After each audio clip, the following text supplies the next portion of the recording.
Okay, let's get it. Black girl magic dripping. Yeah, she's on a mission. Keeping our culture lifted. Now you can watch and listen. To Tammi Mack. Tammi Mack. Oh, what show is that? It's the Tammi Mack Show on Fox Soul. Tammi Mack. Tammi Mack. Yeah. Ooh, that. Tammi Mack. Tammi Mack. Hey, so you know it's Tammi Mack. Hey, Tammi Mack. The Tammi Mack Late Show on Fox Soul. Hi, everybody.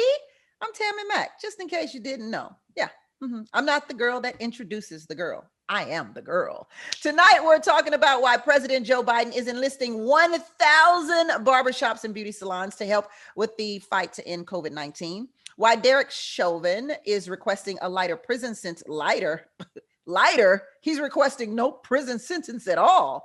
And the story that everybody's talking about, why Naomi Osaka stepped away.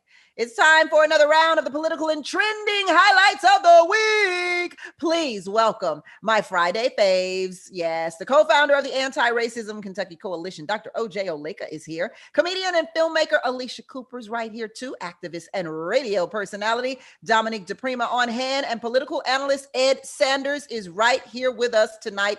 Hey, everybody. Hey, Tammi. Hey. Nice to see everyone.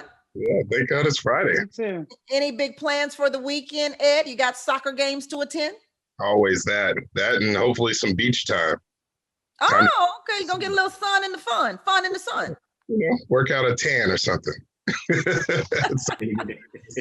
I think you came equipped with one, Ed. Dominique, you got big plans? You know, I'm going to be out with the Black Panthers in the park this weekend at a memorial for Chip Fitzgerald. Yes, I will. What was I thinking? Why did I think you were not going to be doing something militant? Historical militant, paying tribute to the people that fought for our freedom. Yes, the Black Panther Party, for sure. For sure. All right. Alicia, I know you're going to be doing some comedy. And Dr. Oleka, you're somewhere with the anti-racist, right? That's right. I'll also be with my toddler, who I hope will be an anti-racist. She probably won't be militant, but she might play soccer. So it's a combination of some, but not everything. Maybe she'll do comedy. Maybe she can do comedy. She will do comedy. I will be militant, Dr. Oleka, because, you know, God's got jokes. You're not the first person that said that, Dominique, which is actually kind of frightening to me now. Friday. So let's get into this, everybody. President Joe Biden is enlisting 1,000 Black-owned beauty shops and barber shops to administer the COVID-19 vaccine as part of his Shots at the Shop initiative. Now, I'm going to be honest with y'all. I'm a little more concerned about the Anheuser-Busch that's going to be given out, but you know, I digress. During the month of June, participating beauty salon and barbershops will share information about the vaccine with customers, display educational materials, and host on-site vaccination events. Shots at the Shop will include free childcare for parents who want to get vaccinated, keep pharmacies open for 24 hours on Fridays, and partner with local mayors in a race to see who can raise their vaccination numbers the fastest. Dominique, you like this? They're doing whatever it takes. So, I mean, yeah, I like it because at least they're just trying something new. I don't know, you know, it remains to be seen if it works, but I think the idea of going into people's individual communities rather than doing these mass vaccination centers, it does make sense. Being able to talk to people one-on-one and address their concerns rather than just these sort of sweeping PSAs that assumes everyone's an idiot. Everyone has their reasons for doing what they do. And some of them really are access and convenience. And I think a couple places have seen surges in vaccinations after they've announced these lotteries and stuff. So if it's working, yes.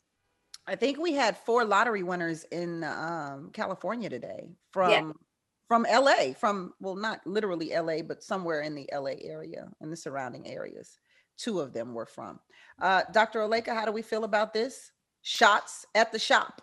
Well, I think it's fine. The thing that I find most interesting is why haven't we been trying to do something this creative for the stuff that actually kills Black people on a regular basis, like stroke or like heart disease, or trying to figure out some other challenges at making sure that Black folks go and get colon checkups if you're Black males, or Pap smears or what have you. I think there are a lot of ways you can be pretty creative and innovative with regard to making sure that you are getting the right checkups and getting health care, but also making sure that you are reaching people where they are. So I think it's good that you're doing it with this vaccination for COVID, but I would like to see some type of continued effort with regard to the things that are regularly making us sick and killing us on a regular basis. So you think it's good, just extend it? Black Barbershop does exactly that, though. I mean, they've been doing it.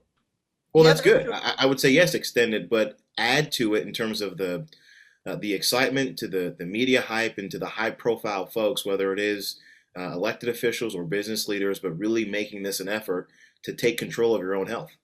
Ed? No, I mean, I agree. I think, look, whenever you have government resources and you're trying to reach populations that aren't responding to general messaging, to Dominique's point about the sort of the bland PSAs, you've got to be creative. And whether we're talking about vaccinations or public safety, I think back to the early '90s when Congresswoman Waters put forward midnight basketball, and that was a way to put programming in inner cities and allow for targeted groups to access programming on their time, on what their desires are. And when we start talking about vaccines, barbershops, these are commonly areas where you can reach, African American men from barbershops, and from nail shops and hair salons. You can get to African American women. And if those vaccination numbers are trailing, it makes all the sense in the world to deputize them in the education process. Mm-hmm. Alicia? Yeah, I like this, but it looks like I done jumped out here too early trying to be a role model and lead by example. I ain't know I was gonna get all these perks had I held out a little bit. Could have got me an Xbox, a beer, $1 million. I'm mad. I'm out here. My arms have got stuck twice. I ain't getting nothing out of it. I should have waited a little longer. Well, walked out of here the road is with never something, easily. The road with is a never free easily, hairdo. The road is never easily paved for for trailblazers. I know I could have got me a wash and set. Who knew?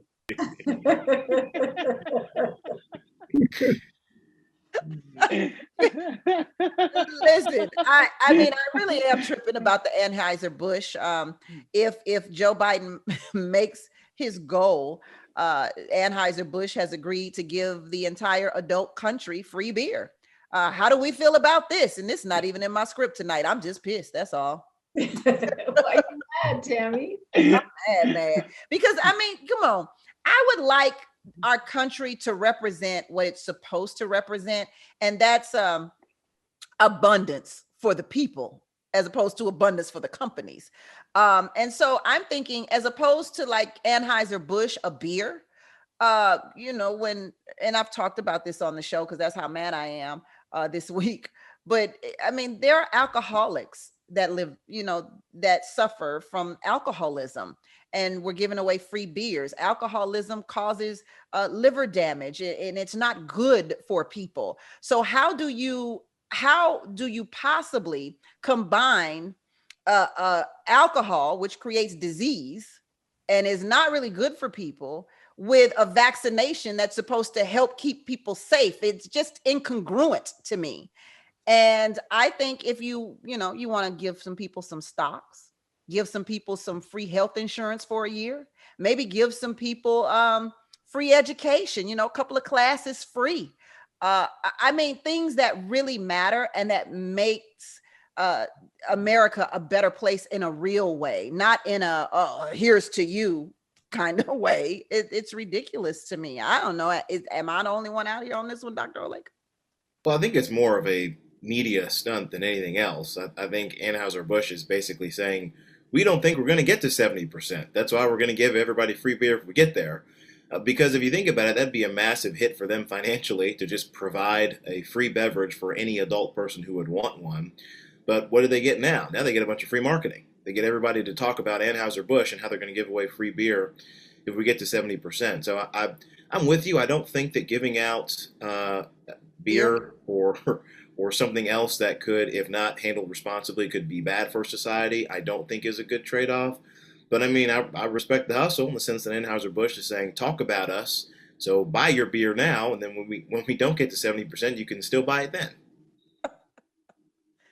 Alicia. I'm interested in hearing what you got to say about the Anheuser-Busch and beer incentive. Yeah, I mean, I'm listening to you, and I was just thinking they always tell you not to take your medication with alcohol, but now they giving away beer. So it doesn't even make sense. But you know what? They know we're not gonna come storm the place. They saying giving away free Sprite, so they had to do something. Them drunks gonna stumble in there and get that jab. So we're gonna get to 70%. I ain't upset. Do what you got to do. Why are you laughing, Dominique? Because Alicia's on one tonight. I'm there and get jabbed.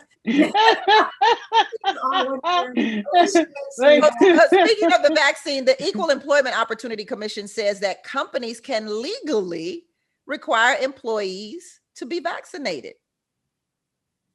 Dr. O'Leary, I'm going to you on this one. I mean, they can. I don't think that they should. I mean, this is one of those things where, and you see governors doing this now, where they're effectively passing executive orders and legislators are backing them up, where local governments and businesses that are doing this, governors are pushing back. And it's because people don't want to have to get vaccinated in order to go back to regular life. Now, look, I got vaccinated. Everyone in my family did. I encourage people to do so if that's what you believe is necessary to make. I didn't know Republicans got vaccinated. Republicans do get vaccinated, and that is an important thing for people. You need a t-shirt. Republicans named Oleka get vaccinated. A t-shirt that says Republicans get vaccinated too. Well, Dominique is right. 100% of the Republicans named Oleka, all two of them, have gotten vaccinated. That is a true statistic. But I mean, this then becomes a natural political fight. If you are a business and you say you must get vaccinated to be employed here, but they certainly can. It is a legal thing for them to do, but expect governors to push back, as you've seen. Yeah, and it would be interesting too, because employers, to my understanding, employers are needing employees today. So you add the mandatory vaccinations onto it, you really won't get employees in there, possibly. Employees are given incentives to come and fill out applications. There's incentives all over the world. Who knew? You get a car, and you get a car, and you get a car. McDonald's is offering iPhones. I mean, this is crazy, when really all you got to do is pay people more money. But okay, we'll take a break, come right back, because we need to be paid more money, and the commercials do that. So let's do it now on the Tammi Mac Lade Show on Fox Soul.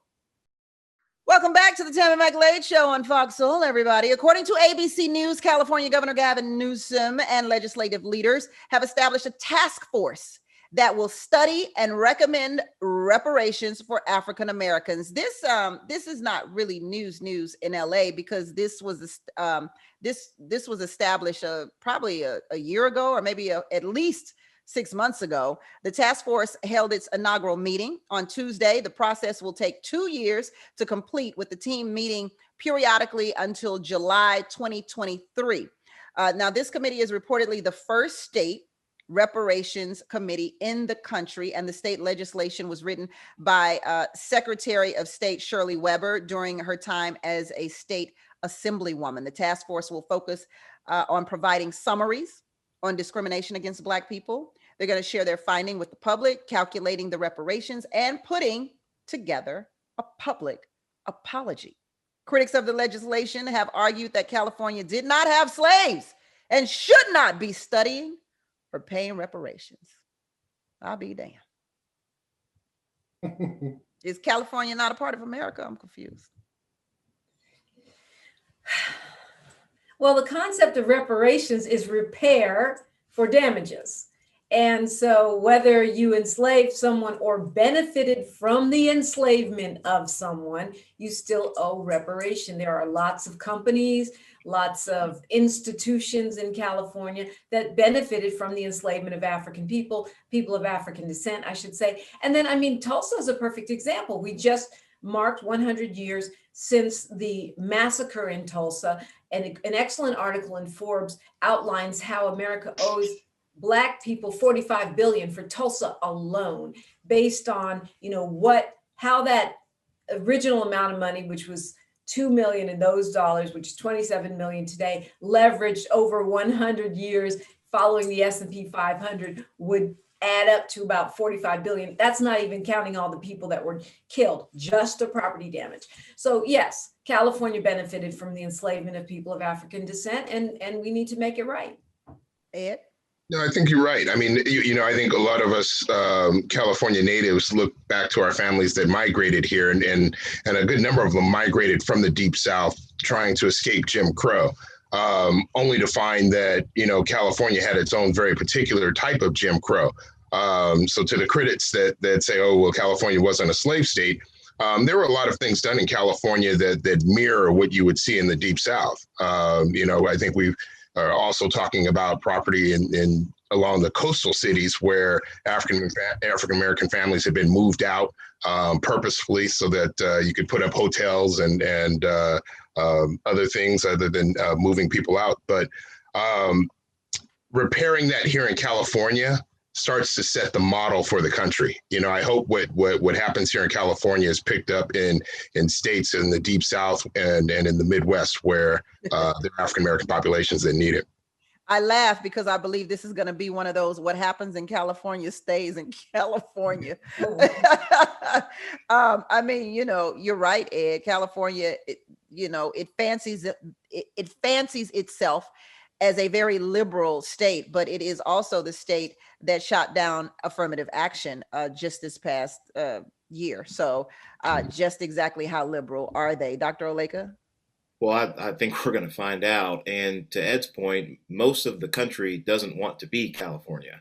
In fact, I live in one of the states where if you say something like California is the type of policy we need, you're going to lose an election pretty quickly. I mean, one of the things that I did when I first came out of college was teach in a low-income school, all Black children. The thing that I do now is to be the co-founder of an anti-racism coalition, and my day job is to focus on higher education opportunities, largely for low-income students, Black students specifically. I think it's very important, very critical that in order for our country to reach its fullest potential, we uplift the Black community.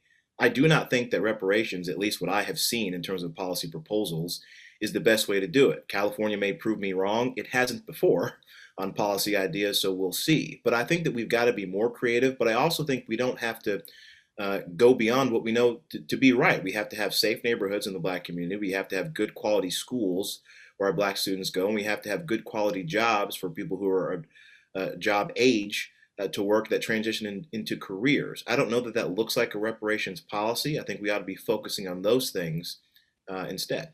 Well, you can walk and chew gum at the same time, right? Right. I mean, we can go a little deeper. I mean, we all also understand how home ownership has played a role in family wealth over years. And when you start to look at African American communities where property values haven't risen the same way they have in other communities, we can do some things around that to even the bar. Not only that is it, the property value doesn't increase until those neighborhoods are gentrified. Go ahead, Dominique. I was just going to say that Dr. Oleka, with all due respect, is not the descendant of enslaved Africans. He's an immigrant, and so he may have perhaps a different perspective. And I know it's partly because you're a Republican, but as the descendant of enslaved Africans, I know plenty of us would take offense that an immigrant who came here of his own volition would be telling us as the children of enslaved Africans who came here being kidnapped that we're not due reparations. That could be a bit problematic. Well, I think Dominique is right. I certainly do have a different perspective, and so I don't want to gloss over that. I think that is important. The ADOS community is different from my background, having been the child of Nigerian immigrants, as Dominique said. That is important. I will say, to Ed's point, we did something like that here in Kentucky just recently. An overwhelmingly Republican majority in the state legislature passed a bill that stands up an organization that allows state dollars to go into the west end of Louisville, which is a predominantly Black community, to allow for exactly what Ed is talking about, to create the opportunities for families who still live there to build wealth within their homes without being gentrified out. It creates a clause where effectively you get 30 years to recoup the increase in terms of the wealth that those homes will build over time based on that investment. Those aren't reparations, but they are good policy that benefits the Black community directly, but also benefits the city of Louisville in Kentucky. And this was passed by Republicans, all of whom in the General Assembly ain't Black. And so my point is, I think there are ways that you can provide good policy ideas that aren't as contentious as something like reparations in a state like Kentucky. Now, maybe California is different, we'll see, but I don't think it's going to be a model for the country. Well, you can do it as long as you don't call it reparations. That's all you're saying. I mean, you repaired a situation. It was a reparation.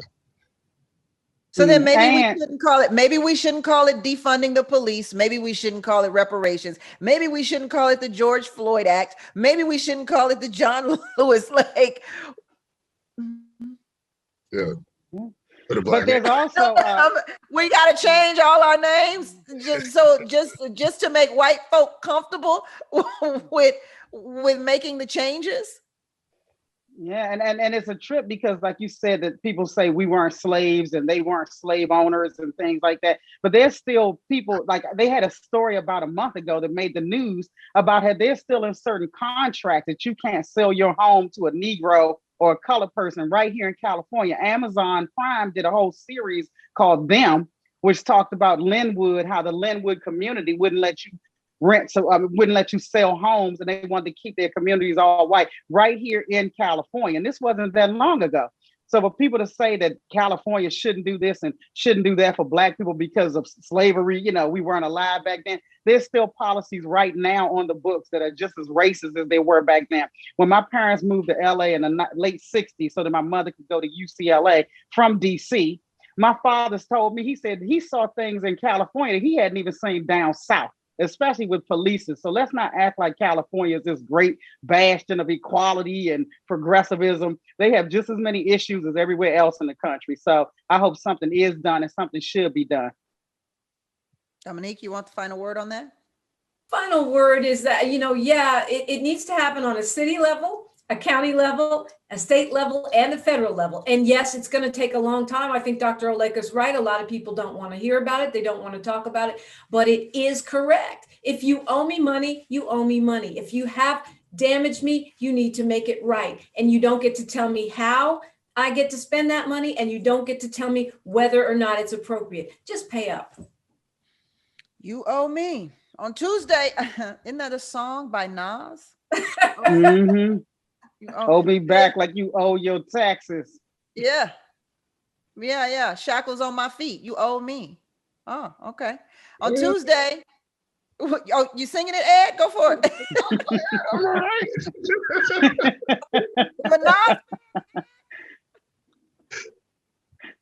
You a Nas fan, Ed? Of course. You got to be a Nas fan. On Tuesday, President Joe Biden announced that he would use federal purchasing power to contribute to federal contracting for small disadvantaged businesses. According to the White House, the emphasis will be on minority ownership, granting them 10% to 15%, which will translate to an additional $100 billion over 5 years. What economic impact will this have on underserved and underdeveloped communities? What do we think about this, Dr. Oleka? Well, it could have a significant impact if it's done in a legal way. Of course, the Biden administration recently had some of their COVID activities struck down by the Sixth Circuit. Judge Amul Thapar, who's a Kentuckian, who was appointed by President Trump, pointed out that if you try to go about spending money at the federal level and focusing on race, that's discriminatory. Now, again, we can disagree. Some folks obviously do in terms of how that ruling came down. But if the president tries to focus these dollars and outright say, we're going to designate specific spend within minority communities, it's going to get challenged in court. So I think he's got to go about this in a different way than stating it that way. One of the ways that typically works that is in fact legal is zip code. If you look at zip codes and you say, we're going to designate particular resources for these specific zip codes, largely those are low-income zip codes. But again, we typically know if you're in an urban area or if you're in the Delta, by and large, those are going to be Black predominantly. So if you focus on zip codes, you can do it legally, but otherwise it's going to get challenged and might get thrown out. Zip codes, Dominique. Well, yeah, I mean, that has been done with some success. We have a lot of that in Los Angeles where they're requiring a certain amount of housing to be, affordable, whatever affordable is, and that those jobs have to be designated by zip codes. But people find ways around that, And I feel like, yeah, Republicans, conservatives are going to challenge anything in court that is beneficial to Black and brown communities, to poor people. That's just what they do. So every single thing that is labeled for a certain community doesn't mean that it's affirmative action and therefore illegal. And I think in some cases, they're lawyered up and ready to beat back these challenges. Alicia? Yeah, I mean, I think that it needs to happen. It really needs to happen, and I agree that there's going to be a whole lot of pushback because it's for Black and brown communities. But there needs to be a more creative way to get it done, because these communities are underserved and take the hit. Like, when other communities get a cold, our communities get the flu. So something needs to be done, and I hope that Joe Biden is prepared for a fight and doesn't back down. Kind of shuts down your theory to not call it reparations there, Dr. Oleka, because here's a clear case of it not being called reparations, but could very well be a part of reparations. And looks like folks still don't want to make that happen, right? I mean, again, if you focus on zip code, then you are focusing on a geographic area which anybody in theory could live in. This is how it stands up legally. And obviously, I mean, look, we're talking about legalese, we're talking about getting around certain things based on language, but that's how the law works. And we can disagree, we can agree, but if the Biden administration wants this to be successful and not get challenged, or if it is challenged to win in court, then they ought to focus on zip codes and where businesses are stood up and where businesses are actually founded, if that's how they want to spend the money.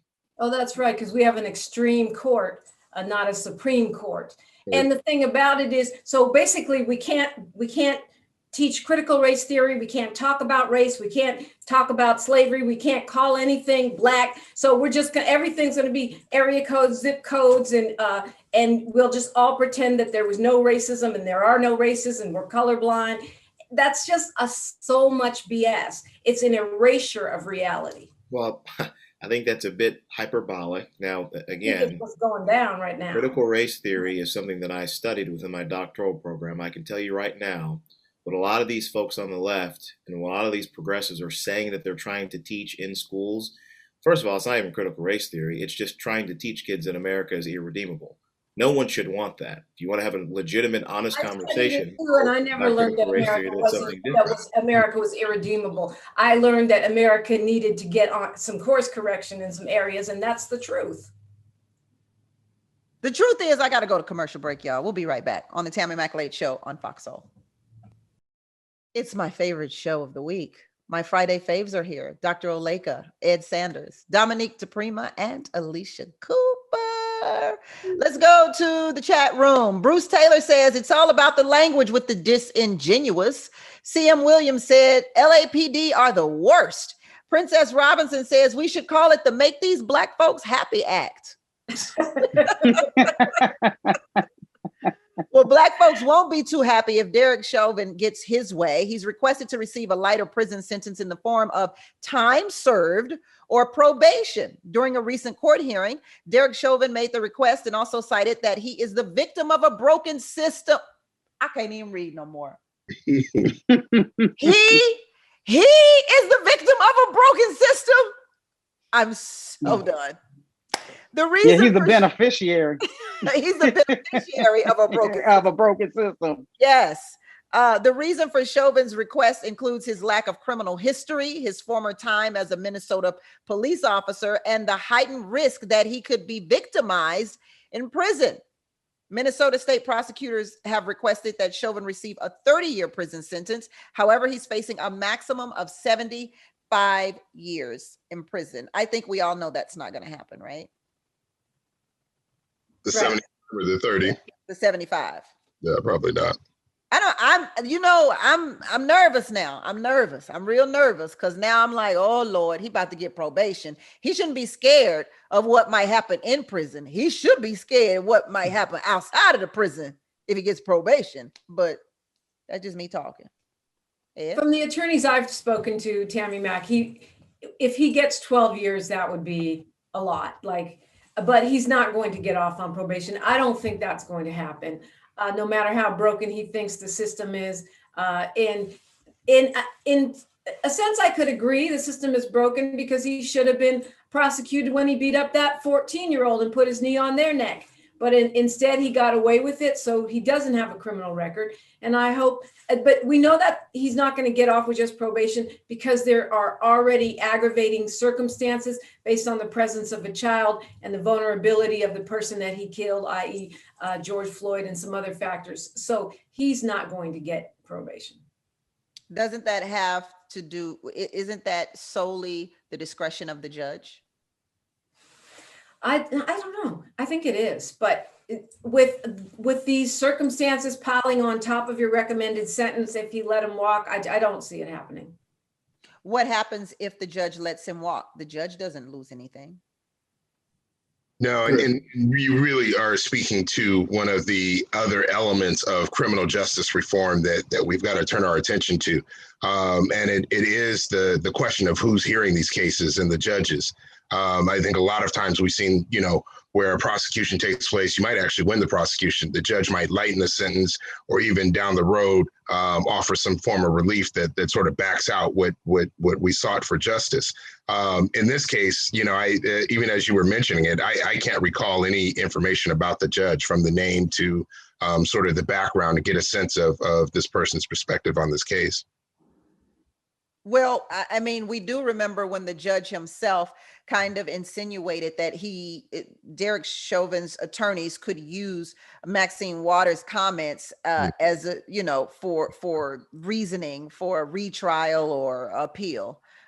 So that thought alone for me, reprimanded for that, because I thought that was wholly inappropriate. And you're talking about Judge Peter Cahill, but he also made some favorable rulings for the prosecution when he refused to move the trial. They wanted to move it out of the area, and a couple of other rulings that he made that were in favor of the prosecution. So it seemed like he did try to be pretty fair, but I think he would face a lot of public criticism and backlash if he let him walk. I guess I'm saying, who cares about that? Like, who cares about public criticism and backlash when you know that's going to wear off?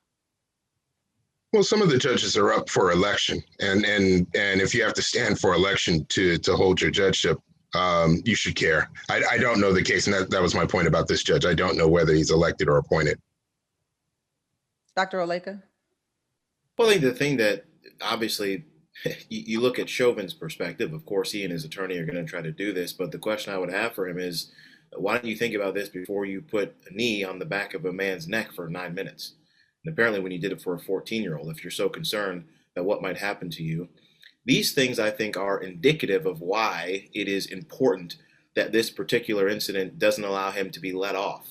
Because if the system is broken, which I think we all agree that it is, this is exactly why he needs to go to prison for as long as possible, because it sends the wrong signal to people who want to be corrupt within law enforcement or within any aspect of government, that they can simply do what they want. And again, as I say regularly on your show, Tammi, I am a conservative because I am concerned about what happens when a government gets too powerful. Derek Chauvin is an example of when a government gets too powerful. If a law enforcement officer can be judge, jury, and executioner and then get off scot-free even though he was convicted, that is a problem with a government that is not doing what it ought to do. So as a conservative, if any conservative is with me and watching the show on this, you should not want Derek Chauvin to get off, because that would be a bad thing for you, and it would be a massive win for people who want government to be as big as possible. Alicia? This is another reason why I say Black folks shouldn't have to pay state taxes. This man has a nerve to be this arrogant after committing a crime on camera and still making crazy requests like this. He should be treated like the average citizen. You go in just like the average citizen. Nobody cares about what you want. Like Dr. Olega said, you should have thought about that ahead of time. We do not care. And this is an opportunity really for the judge he should give him the whole 75 years and let the whole country scream and drop the mic. And I bet you that will stop a lot of this madness too. Over-sentence them like you over-sentence us.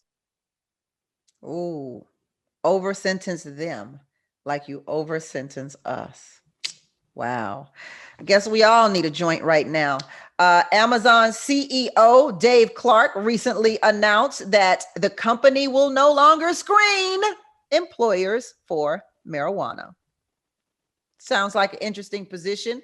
Does not require staff to operate a vehicle, so they're not checking in for, little twin. The company also announced that it will be supporting the Marijuana Opportunity Reinvestment and Expungement Act of 2021, which aims to legalize marijuana, expunge criminal records, and invest money into impacted communities. Amazon has been showing itself to be one of the most progressive companies to date. Do you think other companies like Walmart will follow suit? Perhaps, who else could follow suit? Tesla? Who else could follow suit? I don't know. Dunkin' Donuts? I don't know. I'm just throwing out names here. McDonald's? Alicia, you go. It sounds like Amazon is planning on doing a lot of weed drops or something. They don't want to be hypocritical because all of a sudden y'all care. Yeah, this, at the end of the day, it's about some money, and we're gonna find out why Amazon is doing this, because it's not out of the goodness of their hearts. Oh, that's a good point. Okay, I didn't think. Yeah. Weed drops sound pretty accurate. Go ahead, Ed. I don't think Alicia's far off. I mean, to see Amazon jump into a policy debate like this, it's got to align with company goals. And either they're hearing it directly from their employees. I know they're in labor dispute and questions about how their labor force will be organized going forward. And so this may be a bone to placate or keep employees engaged. But anxious to see how it plays out. Dr. Oleka? Well, speaking of company goals, I would have expected a company like Lay's or Doritos or Hot Pockets to lead the way on this. I don't smoke weed, Tammi Mac, but I'm told that those types of foods are ones that you might enjoy after that particular activity. But I will say this, to be serious about it, I am kind of concerned in the sense that, weed is still illegal in a lot of states where a lot of Amazon workers work. So they could be putting their employees in a position to be prosecuted, in the sense that if people want to start going after folks and they work at Amazon, there could be a way to trace them back in this instance. So I would hope that they've got some clear message in terms of what they're doing, but it remains to be seen. Well, I don't think they're suggesting that they smoke weed on the job, If you say you're not going to check for it, Yeah, but I'm not going to bring it and put it in my locker and then on my break time sit down with Becky and be like, hey, let's light one up. I don't think that's the goal here. Dominique, give us 30 seconds of how you feel. Blaze one, Dr. Oleka, blaze one for the nation. I say that Amazon is just trying to get more workers in the warehouses. And if they have to eliminate people for testing positive for cannabis, then they may not have access to as many workers. And I will say they're not winning any awards for most humanitarian company at this time. No, now they should read the room on this one.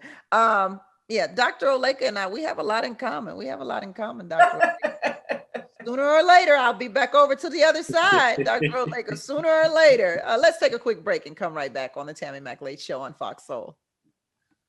Okay, I'm trying to debate between these two stories. So I think I'm going to go with the one that I like the most here. 23-year-old tennis star and 4-time Grand Slam champion Naomi Osaka confirmed that she will not continue to play in the 2021 French Open. In a Twitter post, Osaka detailed her decision to make the move after refusing to talk to the media and revealed that she suffered long bouts of depression since the 2018 US Open. Part of her tweet read, "I think now the best thing for the tournament, the other players, and my well-being is that I withdraw so that everyone can get back to focusing on the tennis going on in Paris. I never wanted to be a distraction, and I accept that my timing was not ideal and message could have been clearer." Naomi has received a wave of support from athletes and celebrities, including Venus and Serena Williams. I don't know what part of this we can talk about. So let's just dive into this because there are so many things to pull apart here. There's how the French Open treated Naomi Osaka by fining her $15,000 and then suggesting that they would suspend her. And then there's the mental health thing that we've got going on. And then there are all of the tournaments together kind of ganging up on Naomi Osaka. So you guys can lead me in the direction you want to go, but there's a lot to unpeel here in this onion. Ed, let's go for it. Well, and I think you're laying it out just right. I mean, I think when I first look at this, Naomi is the highest grossing female athlete in the last year, number one, and that list includes nine other tennis players, well, eight other tennis players and one other athlete. But she's number one by a good portion. I look at this also that she is flexing her strength in the sport. Her being number one means she's the number one draw. And I think for the foreseeable future with women's tennis, it is about Naomi Osaka, and she's going to enter that path on her terms. And I applaud her for it. It takes a lot of courage this early in your career to try to make the change in the sport that you needed. Now, if it's to give her the space and the mental health that she needs to perform, doubly for it. So applaud her for this week. Dominique? Yeah, I think you laid it out perfectly too, Tammy. But there's one missing element, and I see this missing in a lot of the conversations about what happened with Naomi Osaka. Remember, she came out with Black Lives Matter on. Remember, she proudly embraces her Haitian and her Japanese heritage. And so many times in those situations, you are going to be the only Black person in the room. You're going to be the only Asian person in the room. Those press rooms are very elite. It's not just press, it's the elite, lily white, tennis snobby press that tends to talk down about Black women, tends to talk down about Black athletes.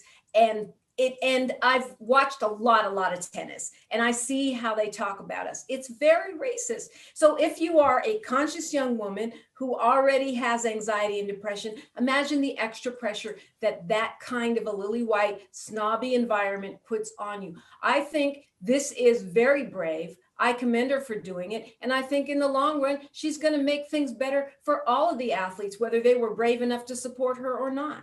Yeah. And Serena and Venus have, they've been very vocal about how these tennis corporations have treated them, and they've been a part of this world their entire lives. And I will never forget the match when I think it was Venus, I think it was both of them. They could have been in a doubles match, but remember they used to wear the braids with the beads, and the beads kept falling off.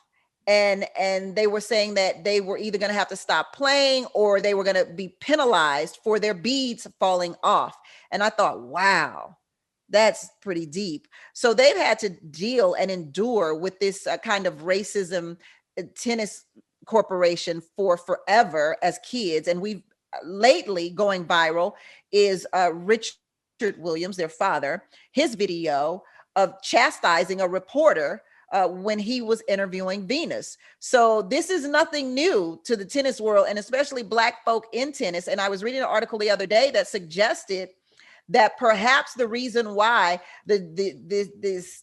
these tennis, I don't know what they call them, federations, corporations, I don't know what to call them, but perhaps they're upset with Naomi Osaka because they thought she was the safe Black person, because she was light skinned, because she had good hair, because she was of Haitian and Japanese and not a Black American. She didn't look hard like the Williams sisters. She didn't look dark like the Williams sisters. She didn't have kinky hair like the Williams sisters. And they thought, oh, this is someone we can stand by and we can support and embrace and cheerlead, because she's not one of those Black people. But even she said that she believed people liked her because they hated Serena. So she doesn't even take credit for her own wins and her own, the road that she has paved for tennis. She says that she believes that they like her because they hate Serena. And that's a sad place for America to be, and for the world to be yet again. When is this going to be over? Dr. Oleka, I didn't let you go, did I? Go ahead. Well, I don't have much to add beyond what everyone else has added, but the lens that I looked at this is youth. I mean, she's what, 23 years old? And the women that you mentioned are the women that she looked up to. I mean, when she was a kid, she was seeing all the things, Tammy, that you talked about. She was seeing the braids, she was seeing the beads, she was seeing how, Dominique, as you mentioned, how people were talking about these women, the Serena or the Williams sisters in particular. And then she goes and she beats one of her idols, and she sees the reaction to that. So you think about this 23-year-old woman who's at the height of her power, at the top of the world, and she now has to deal with these issues and these questions because she's decided to step out and be an individual, empowered, fully agent Black woman. And as a result, now the French Open doesn't want to support her. There's a lyric, of course, in one of Kanye West's songs, Power, that I like. He says, you have the power to let power go. In this instance, she showed incredible power by doing exactly that. Ed, to your point, she said, I don't need the games. I'll walk away. And so now they'll have to come back. The game need me. The game needs me. And that's exactly what it is with Naomi Osaka. And I am thankful that she did it. I'm proud that she did it. I hope for the sport of tennis that she comes back, because I have a daughter who is Black and Filipina who could look at Naomi Osaka as a great mentor in terms of a possibility for her career. And so I want her to come back to the game because I think she could do so much to it. All right, go. Alicia, go for it. Yeah, I mean, and also all these elite sports are such a mental game. You can't have people all in your head when you're trying to win. It just won't work out. And I mean, Naomi she's dealt with so much just being as young as she is. She wants to, just like any other athlete, they want to go play their sport at a high level, have a good time, and go home. They don't want to be the poster child for this and that. And, they ask them all these sideways questions, and they put these articles out that are very mean-spirited and definitely racist, and she knows it. And so it's almost like they're bullying. They want to talk crazy to you. And then when you don't want to be allowed to talk crazy anymore, they're like, what happened? What's wrong? Where'd she go? Where she has common sense. That's where she went. She went home. Now, maybe you guys will learn a lesson and treat her like the adult woman professional that she is, and stop being so petty. She can see what it is, and she can read between the lines. And some of this stuff is overt. She's had enough. And when it comes to people's mental health, that should shut it all down. And when she said mental health, that should shut it all down. There shouldn't be anything else after that. So they're going to have to find a better way if they want to keep her. Yeah. What's that lyric again, Dr. Oleka? You got the power to let power go. Got the power to let power go. It also reminds me of Kevin Hart. Remember when he was set to host the Oscars and he got into a little backlash and he was like, you know what? That's all right. I ain't going to even much host it. Well, you know what? I ain't going to host no more either. I'm going to the commercial break. We'll be right back. Welcome back to the Tammi McLeod Show on Fox. So let's wrap this puppy up. I'm going to give something to the guys tonight. How about that? I'm going to give something to the guys. According to the Jasmine brand, sports commentator Stephen A. Smith had some things to say about Brad Stevens' promotion, and he didn't hold back. On Wednesday, the Boston Celtics announced that head coach Brad Stevens was promoted to the team's president of basketball operations. Soon after the announcement, Stephen A. Smith reacted and brought attention to the issue of NBA players not advocating for Black people's consideration for high-profile NBA jobs. Let's take a look at the clip. NBA players are some of the most powerful people in this world. When have they spoken up for Black coaches? When? When have they spoken up for Black executives, GMs, president of basketball operations? When has that happened? LeBron. Hey, he gonna put LeBron out there like that? Don't he? I get mad when people get on LeBron because I'm like, he doing enough. He good. He ain't got to fight every battle.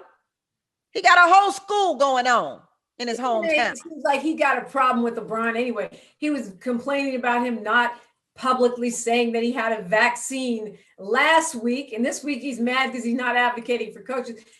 And I thought that was dumb anyway, because if LeBron doesn't want to get a shot, you're better off if he doesn't say it than if he does. Leave him alone. I agree with you, Tammi. You don't have to be the advocate for everything. But I want to see you yell like that on the show, Tammi. When? I do. I usually do, don't I? I've heard it. Ed, what do you feel about it? Yeah, I mean, look, what he's also highlighting is there have been a couple coaching selections, notably Steve Nash of the Brooklyn Nets, and a Hall of Fame player without any coaching experience, first time coaching. He's coaching, 3 future Hall of Famers towards in their title run. And with Brad Stevens, he was coaching a team that never achieved its potential. And so to see him promoted and for the team to say that he's been promoted really calls into question what sort of selection process did you go through? There wasn't an interview process. And this is sort of the back room keeping people in power that we've been fighting against, what we talk about throughout this show. This wasn't an open process. This was a closed deal. And he's right to call attention to that. Well, looks like we got a closed deal going on here too. That's the wrap on the Tammy Mack Late Show. You all have a fantastic weekend. Thank you, Dr. Oleka. Thank you, Ed. Thank you, Dominique, whose birthday is today. Happy birthday, Dominique DePrima! So happy birthday. that you get to share it with us tonight. Dominique, one thing you've learned that's the most important to you at this particular juncture in your life? Just to stay in the moment, stay mindful, stay present. Don't worry about the past. Don't worry about the future. Stay right here, right now. All right. Well, we're going to leave right here, right now. We can't stay. They telling us we got to go. Alicia, thank you so much for being here. Have a great comedy show tonight. Until Monday, everybody, it's a blessing to be in your box on the Tammy Mack Late Show on Fox Soul. Bye, y'all.